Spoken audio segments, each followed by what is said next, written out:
Mars is the watery planet. The sea, 70% of its surface.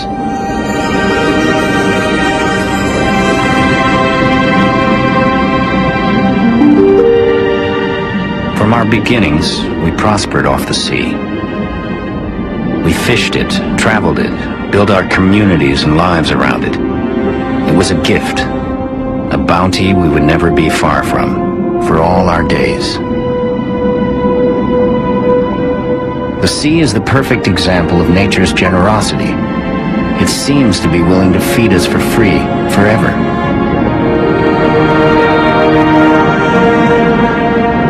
The sea can deceive and betray as well. Taking on water, guys. I got it.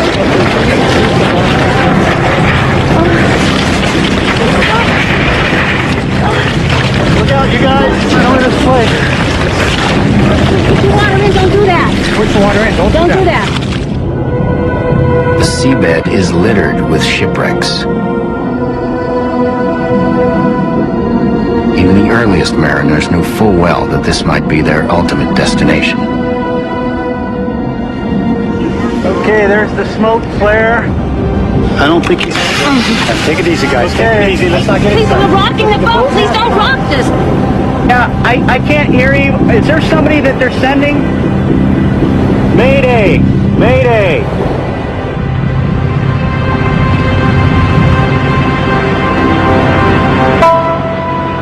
For thousands of years, fishermen have taken up this tough and uneven bargain.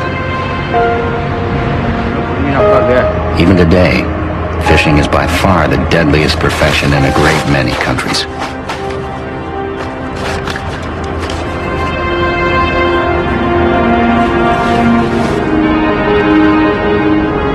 The Isle of Whithorn on the Irish Sea.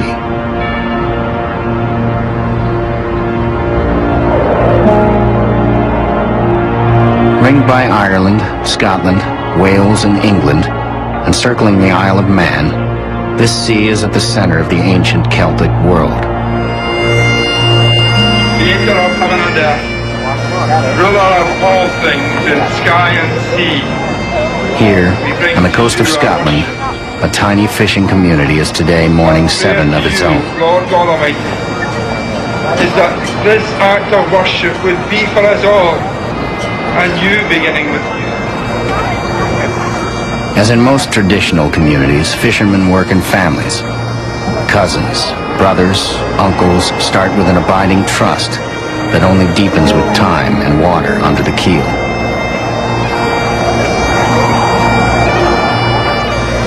But when ships go down, families are lost with them.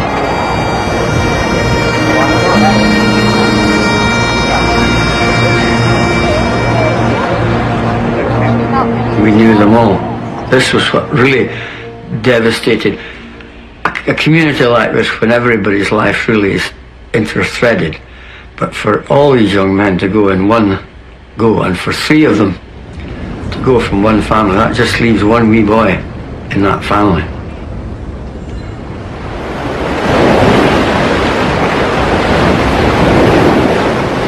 The Irish Sea can be savage and unpredictable. It's comparatively shallow and confined by rocks, so wind and wave constantly reinforce and amplify each other.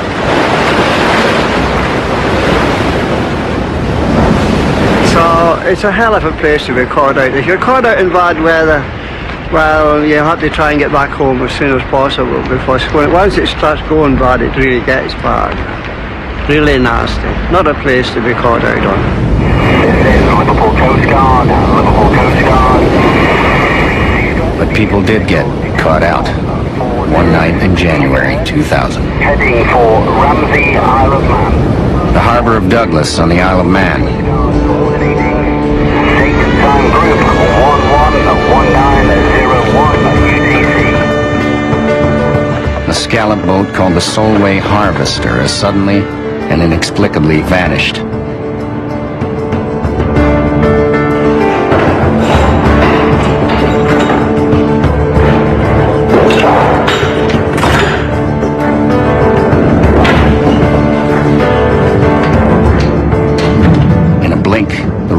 additional lifeboat volunteers are underway.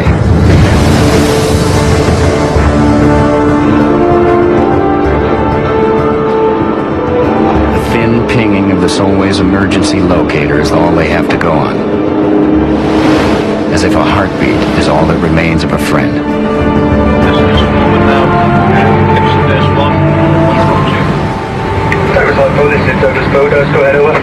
Yeah, what's the next message? You're saying you've got something spotted. Over. Life raft. But on this night, the rescuers are defeated. 2 life raft cases, unopened, remain to tell the tale of the Solway. West, over.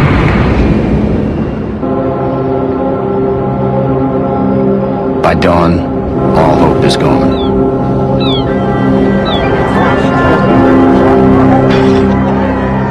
It's all so familiar, as if it's a recurring nightmare. Even so, everyone has a theory about its cause. The sea was terrible that day, wasn't it? Force 9. She's built to be able to take that type of sea, so it's not really the sea's fault. It's the problems are within the boat itself. Even after the Solway is salvaged from a depth of 130 feet, there are no easy answers. People want to know why. Next time it could be them.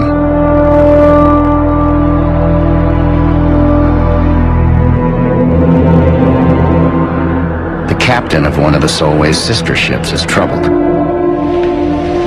But it's just a matter of going Measure 16 press, or grabbing the one in 16, picking up, pressing your hand, mayday, mayday, mayday. It's instantaneous. You know, within 2 seconds, within a second, you could have done that. Somehow, that call was never made.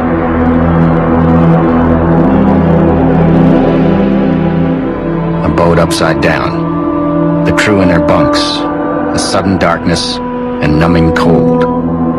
Thrashing about to find a way, any way, out, as the ship plummets.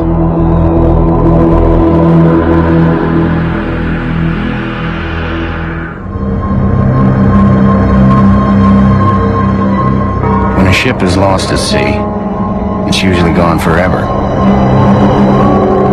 The recovery of the Solway Harvester is a break with tradition. It holds the promise of learning how a modern ship could sink without so much as a mayday. But until the investigation is finished, the people of the Isle of Whithorn can only wonder.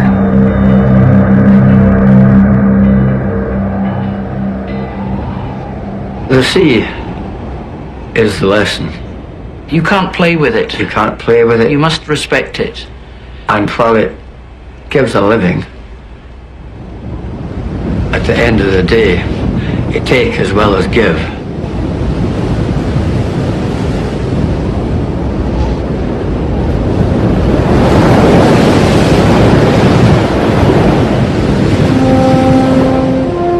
Every sea takes, but some more than others. The North Atlantic, off the northeast coast of the United States. This place makes the Irish Sea look like a wading pool. Out here you can go hundreds of miles without seeing land. It's so vast the wind knows no bounds. Over the open ocean, sustained gales can build monstrous seas.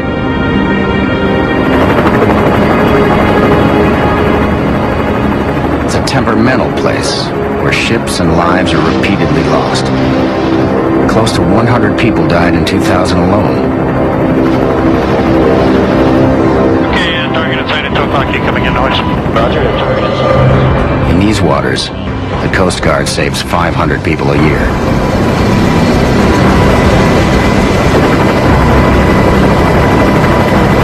Eastward right, hold. Basket is in the water. By sheer luck, by the grace of God, I got into this job. Luckily, I get to go out and save people. And that's what the epitome of any coastie is. Anybody in the Coast Guard is to go out and save somebody that's in trouble. Border left hand. I have a pickup signal. Back up It's about the closest you're going to get to feeling like a superhero.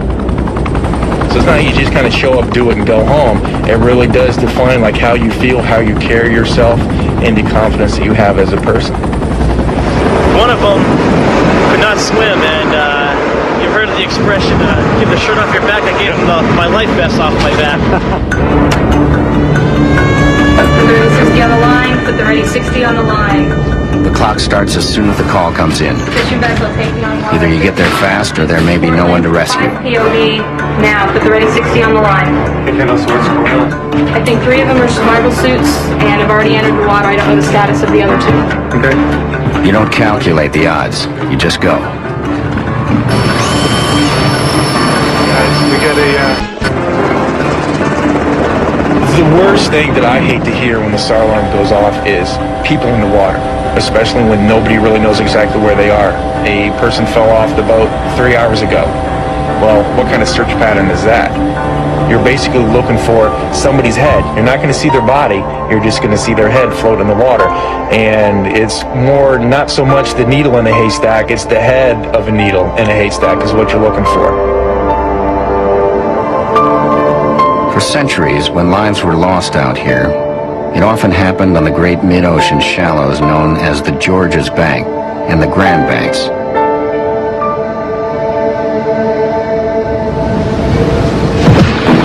For over 400 years, fishermen have gone at the masses of congregating fish here.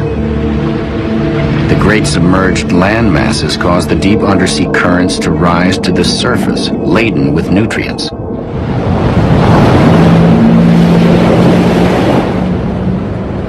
The shallow waters that made the fishing easy can be whipped to a frenzy when the rough weather blows in.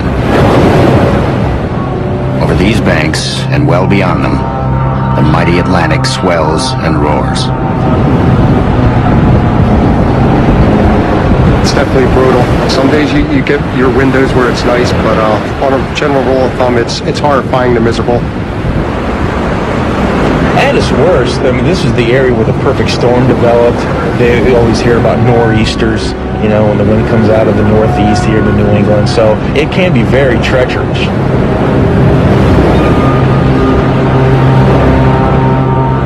And they will call us on the radio and say, hey guys, the weather's rolling in. And that's what they say, because it doesn't look like it's rolling. It's like a giant white steamroller that's coming your way. But it's not just the weather.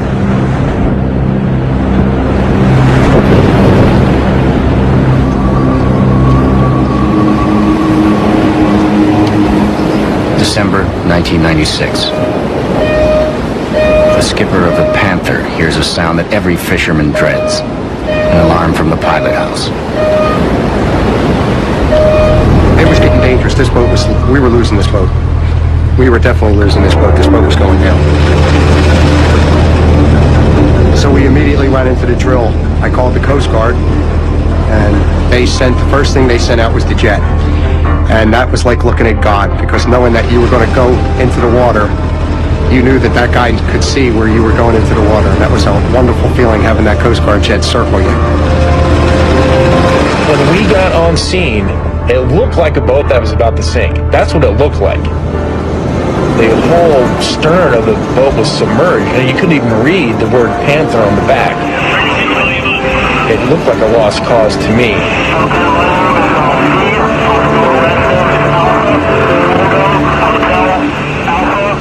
As the ship foundered, 3 of the Panther's crewmen were airlifted off. But the captain had something else in mind.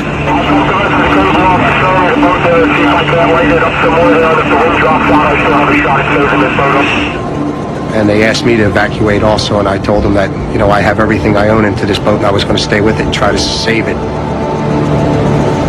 It was a cruel choice, his boat or his life. But in fact, the Panther was his life. And like so many fishing captains, he just couldn't let her go. The captain of his boat, I look at him as the president of his own nation. He has his people, he has his island, and he has what his little boat stands for. He doesn't want to see his island fail. He doesn't want to see it sink in the ocean, and he doesn't want anybody on board his boat get hurt. Operating on pure instinct, the skipper went below decks and diverted water from the overloaded stern. It's a scary place to be, is in the engine room. When you know something like that just happened, if the boat goes down, you're not coming out. There's no way you'll get out of that engine room through water into a survival suit in time. It'll never happen. Just in time, a ship owned by an old friend arrived to escort the Panther home. The ship and her skipper were saved, but only just.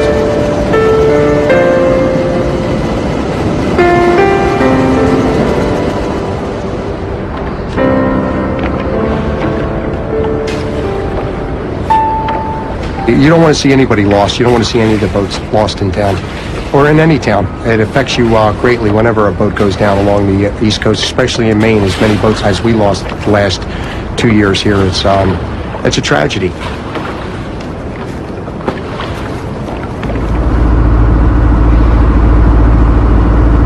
It's a tragedy caused by more than just bad luck. All up and down the New England coast, there are fishing boats in disrepair. Well, this boat you're standing on here is 23 years old, and we just went through a major refit. There's a lot of boats older. There's not been a new boat here for some number of years. There's been one or two, but those are the exceptions. They aren't the rule. So have you had any problems in the past with leaks down in here? Coast Guard inspectors are finding too many safety problems, and they're worried. Minor, but we did when this bullet come out. They can suggest fixes, but some boat owners ignore their advice, either because of money or a stubborn resistance to outside interference. What are your plans for maintenance back in here? It looks pretty bad. Yeah, I have serious concerns about the condition of this boat. I believe that it's at a risk for a sinking accident. It's got a lot of material condition problems, watertight integrity problems. It's at a much higher risk of that type of a flooding and sinking accident. The fishermen are in a bind. Because of overfishing in the past, there are only a limited number of fishing days each season. It's hard for people to make a living, much less fix their boats. Since the fish are starting to become more and more depleted, that means fishermen have to stay out longer and longer to find the fish. It takes longer to catch them, and the whole time you're continuing to expose yourself to these dangers. All it takes is one little thing to go wrong, one bolt to pop, one bad fitting to blow, one bad section of hull to go, and you're done for, basically. But who has such dark thoughts at the start of a fishing trip? January 2000, Portland, Maine. The day we headed out was a beautiful day. It was a Sunday, and it was sunny, and it was flat, calm. It was beautiful, and it was it's how you like to start a trip, you know? Sean Rich had been out many times before. He was one of 6 brothers in a veteran fishing family. On this day, he was with 2 of the best fishermen he knew, his father and his cousin Harry, men who knew everything there was to know about the sea. Before the trip was over, Sean's world would utterly change.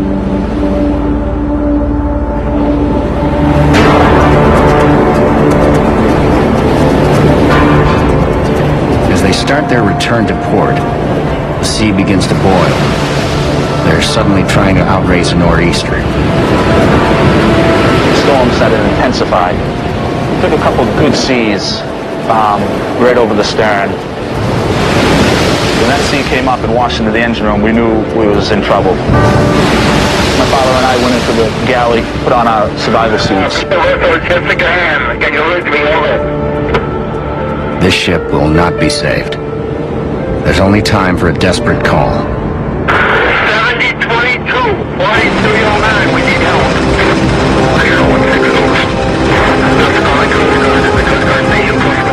90 miles to the south, on Cape Cod, a Coast Guard helicopter begins its response. But with 40-knot headwinds, They're at least an hour away. By the time they reach them, the crew may be lost.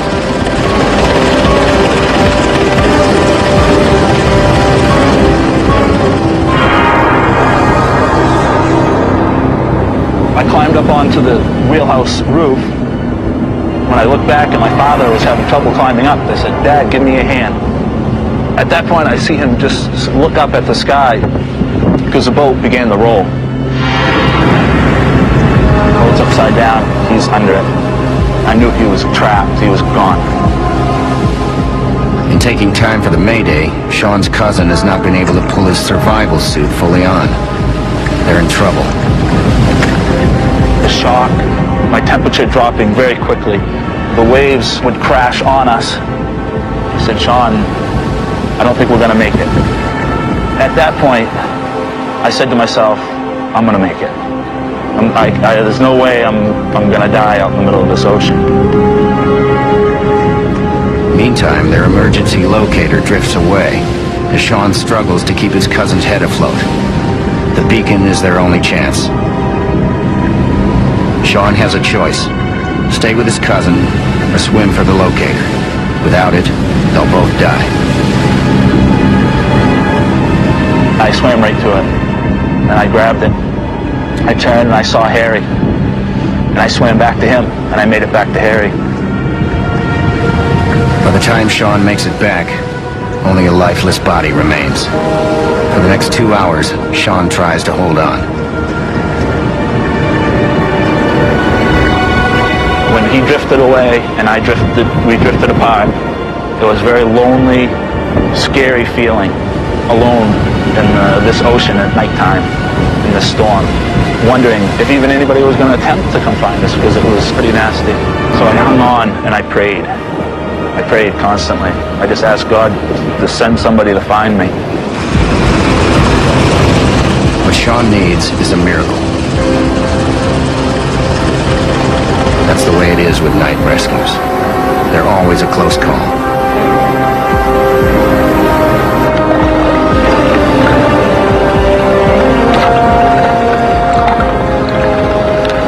It's so hard to see. The sky is black and the sea is black, so there's no horizon. If it's dark, it's pretty scary.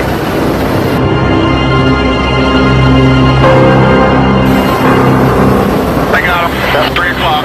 Okay, it's looks like one guy. One guy. So higher is getting into the basket. Sean's body temperature is dangerously low. Much longer, and he would have been gone.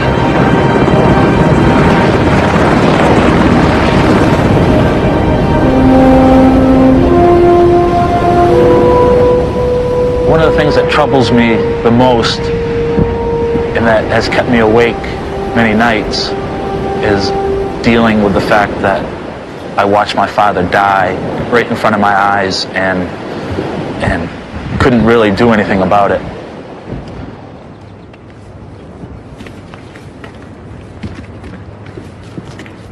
For Sean and for all fishermen, it's not the sea's fault. It's just the way things are. They know their boats are fragile, and that even the best of fishermen can be lost. And for many, this is the way of life they know. It's where they come from. It's where they belong.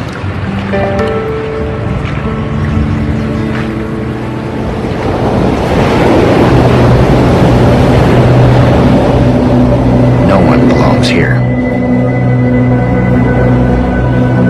This is the North Pacific, off the coast of Alaska. And beyond the Aleutian Islands, the Bering Sea.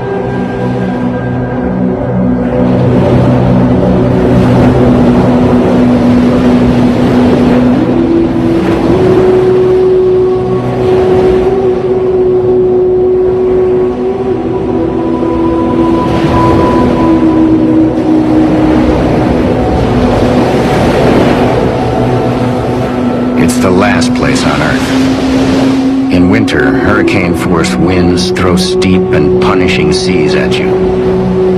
The sort of waves that can punch out wheelhouse windows.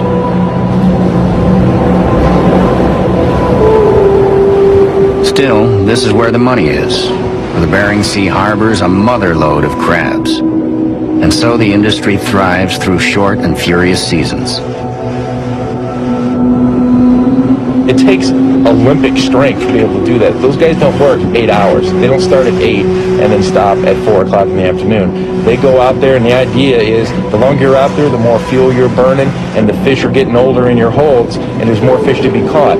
So it's an Olympic type athletic strength that you're going to have to stay up for 19, 20, 21 hours sometimes, maybe 24 hours.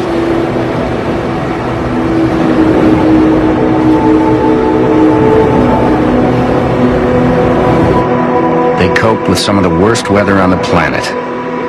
It makes navigation tough and rescue even tougher.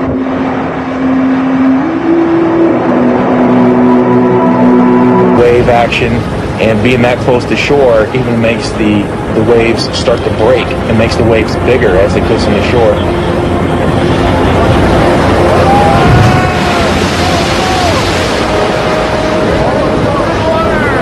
And I'm sure those chunks, there must have been chunks of ice that weighed 400 and 500 pounds.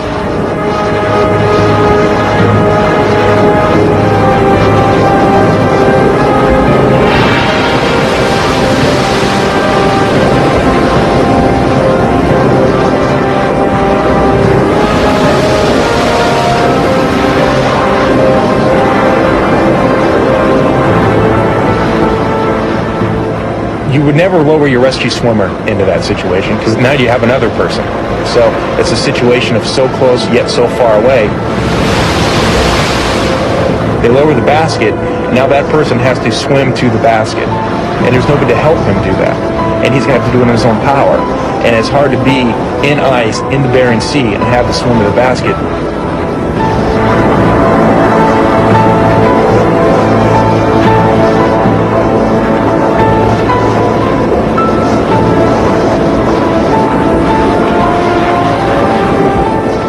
The captain and the engineer had both gone overboard. The Coast Guard snatched them from the ice field, narrowly averting another dark statistic.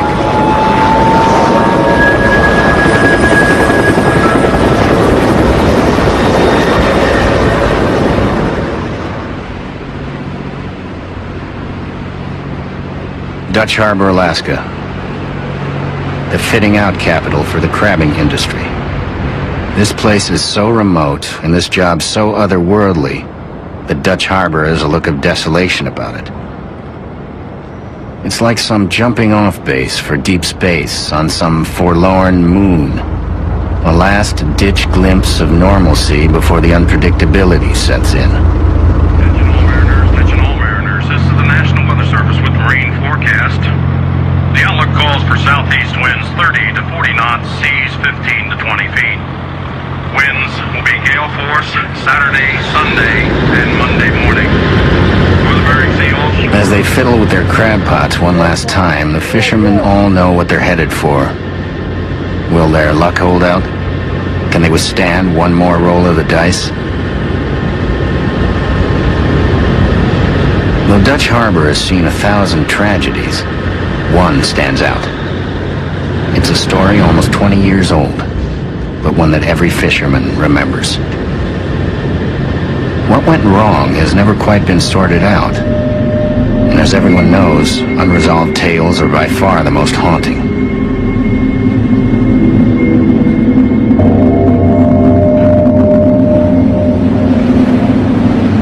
The Bering Sea has always been trouble. But there was a time and place where people felt they could defy it. This tale begins 2,000 miles to the south, in the town of Anacortes, Washington.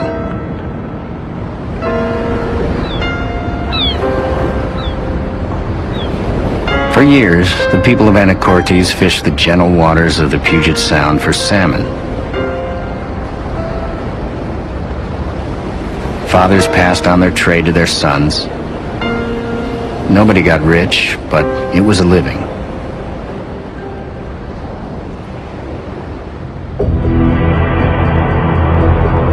Things changed in the 70s when the crab boom hit the Bering Sea.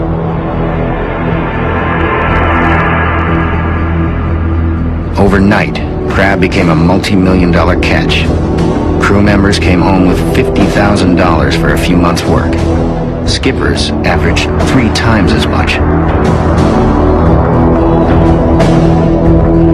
Crab fever hit Anacortes hard. Young fishermen jumped at the opportunity. After 2 good seasons, Jeff Hendricks had a new appreciation for the riches of the Bering Sea.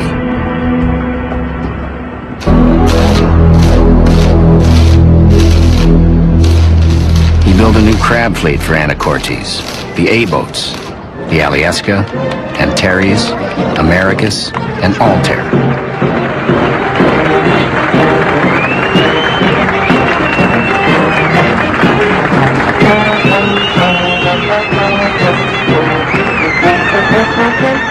Like little Titanics, they were designed to be unsinkable.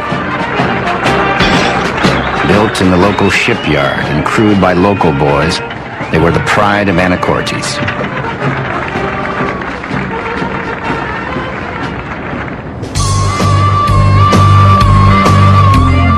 The ships were so well fitted out that surely nothing could go wrong. At least that's how it struck Rick Harvey.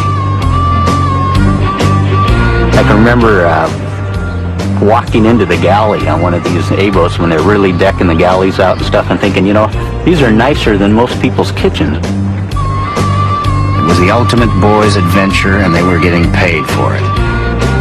Most of them were making more in a few months than their parents did in a year.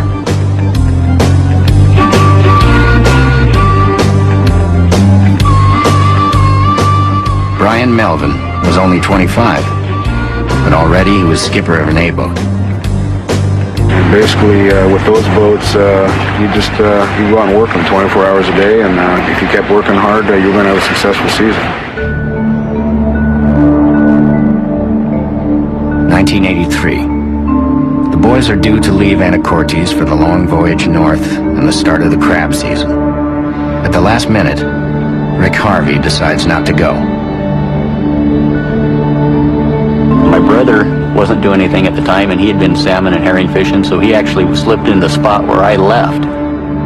So that's how my brother Randy actually ended up on the boat, and to this day I can picture all those guys standing up in the wheelhouse.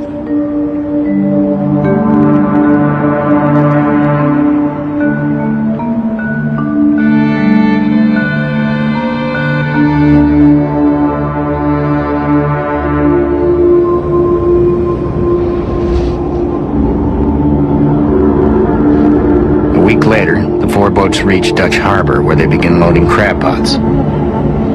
Each pot weighs about 700 pounds. Each boat will pile on about 220 pots.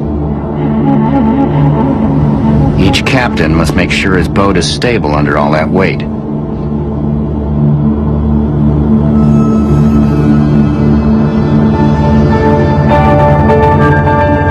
On the morning of St. Valentine's Day, A-boat skipper Brian Melvin overhears something disturbing on the ship to shore. I had the radio down, but I heard it and I turned it up because I didn't know what was going on. And I heard him ask which one of the A-boats were out at sea. So it could be one of the A-boats upside down out of Dutch Harbor. No way an A-boat could be upside down. Brian turns the Alyeska around and steams toward the position of the overturned hull. As if on cue, the sea kicks up.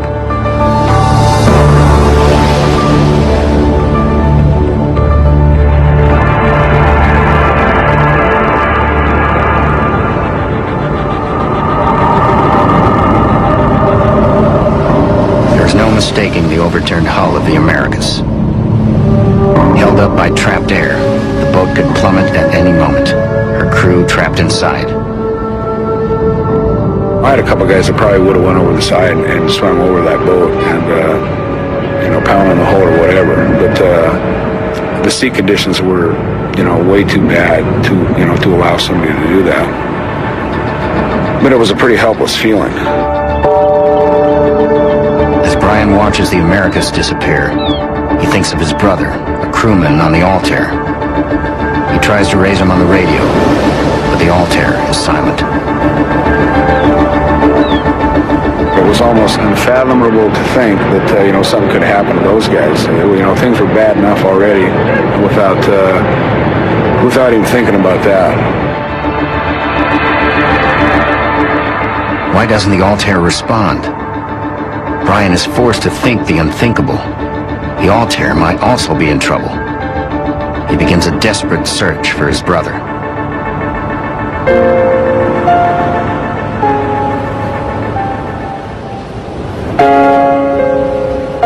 A week goes by, and with it, all hope.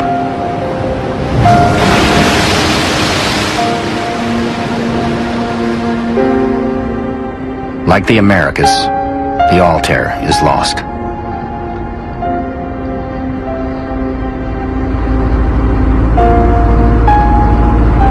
It was tough coming home. I think I knew that when I told my mom and dad I was coming home, that there was probably no hope for my brother, and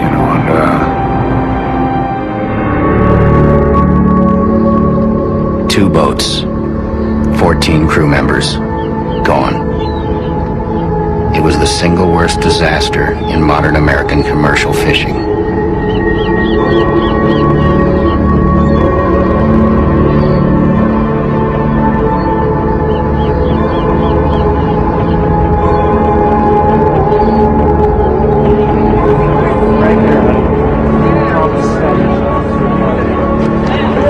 The town's grief was only deepened by the baffling mystery. That's your daddy's first captain.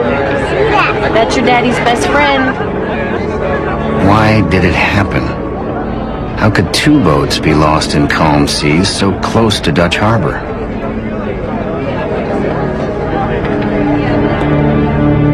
Captain John de Carteret of the Coast Guard was assigned to the case. It would consume him for more than a year. The thing was that we knew from the films that were taken, the vessel floating upside down, that there was no damage apparent on the hull. And neither vessel was even heard to put out a distress signal or anything. So these vessels just disappeared overnight. It's no surprise when old and unmaintained ships go down. But the Bering Sea had swallowed 2 perfectly new ships. Why? Was there a hidden flaw?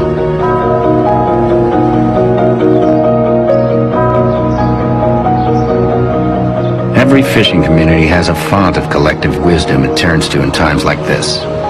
Old men know the sea. Well, the way I had it, saw it, was they loaded these pots on. They were 800 pounds apiece. And they loaded them right even with the top of the house. That boat right there is a picture of it.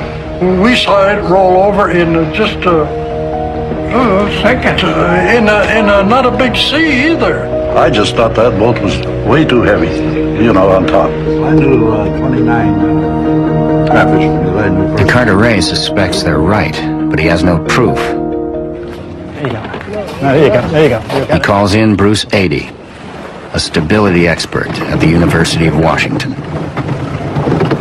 As you can see, we have a lead block here that we can move up or down, and with that we can control the center of gravity of the vessel and hence its stability.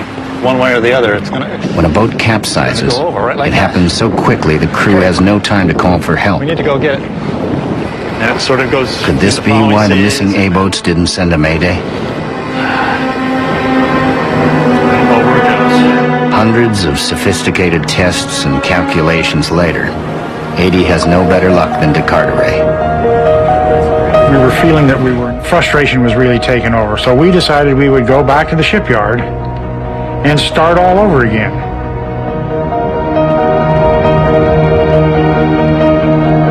And one of the assistant investigators was over talking to one of the painters. And the painter said, well, I don't know if this means anything, but he said the last time the vessels were in here, we painted the boot striping up a foot higher than it was on the picture of the vessel. And then bingo, a light went on. Circling the hull, the boot line could show how low a boat is riding in the water, an indication of whether or not it was overloaded. But on a fishing vessel, there were no guidelines for where it should be painted.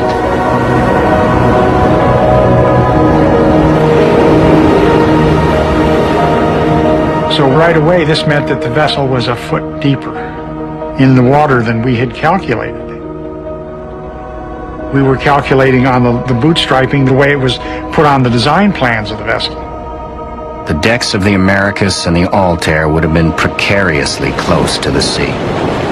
Water may have swamped them with every pitch and roll.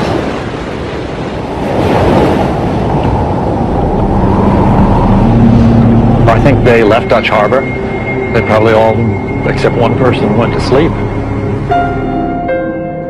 And we're traveling along and maybe got into a confused sea or following sea, and they just rolled over. Almost within a few seconds, just disappeared. The A-boats were magnificent, vastly more than fishing boats. They were sophisticated machines.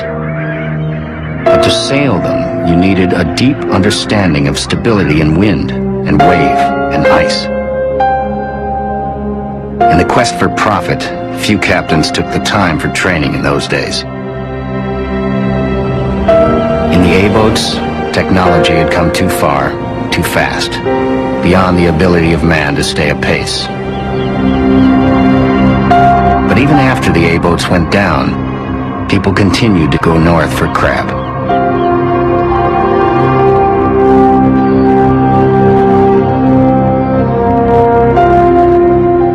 The Bering Sea, of course, is a place that is desolate, lonely, and very, very unpredictable. Storms can arise up there in a matter of hours.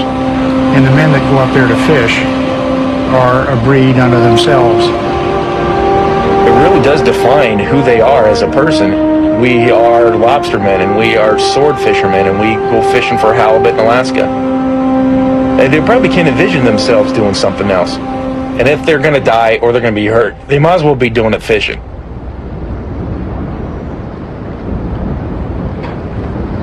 Safety regulations were beefed up in the wake of the A-boat disaster.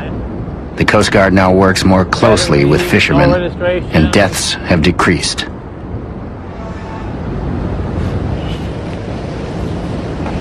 There are also new regulations to protect the crabs from overfishing. For the fishermen, it means trying to catch a season's worth of crab in less time and still get home alive.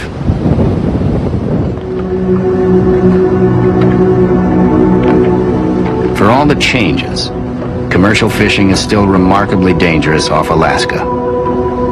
In 1999 alone, 29 fishing boats were lost and 17 people drowned.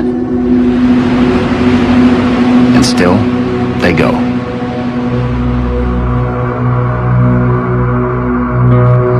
In Portland, Maine, 2000 was a bad year. 3 boats and 5 fishermen were lost. The worst toll in memory. Why do they do it? I think it's just in our blood to do it. I mean, we just wouldn't be complete without being on the water, whether it's inshore lobstering or offshore fishing. It's just, we couldn't be happy behind a desk or in the city or, you know, whatever. It's just who we are.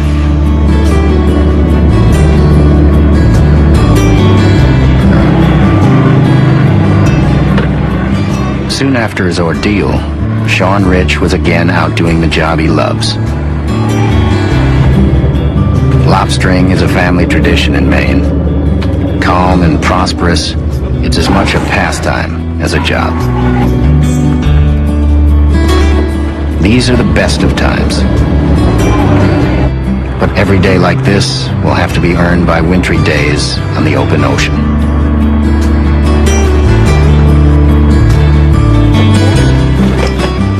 Sean knows it was his survival suit that saved his life. He wants to make sure his brothers have the same chance. It's good to know that we all really love each other, and we just grow and we get stronger.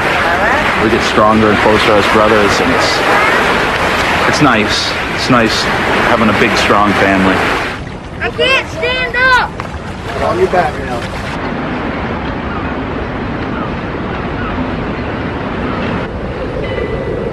In Scotland, a year after the sinking of the Solway, the investigation dragged on. Tantalizing clues pointed to technical problems, like a missing hatch cover. But there were no final answers, and no one to blame.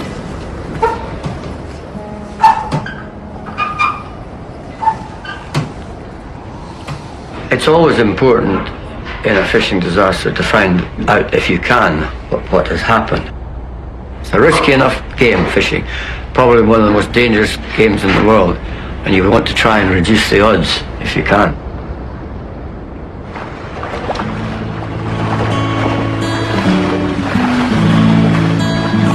No one has forgotten the loss of the Solway harvester. But today, a new generation is learning to cope with the winds and the waves. Keep looking in front of you.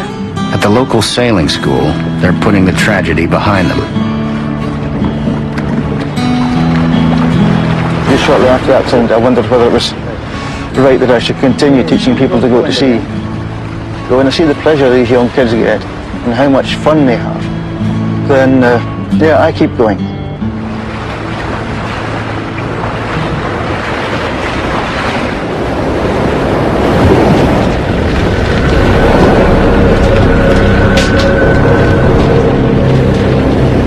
Less than a month after the loss of the Solway, another ship was in trouble off the coast of Scotland.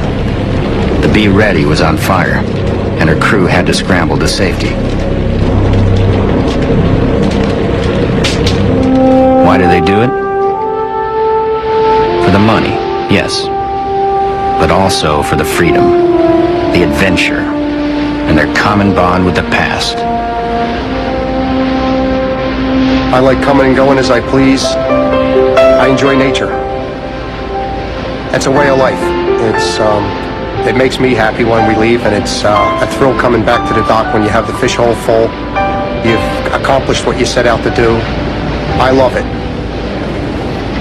All they ask in return is a chance to survive.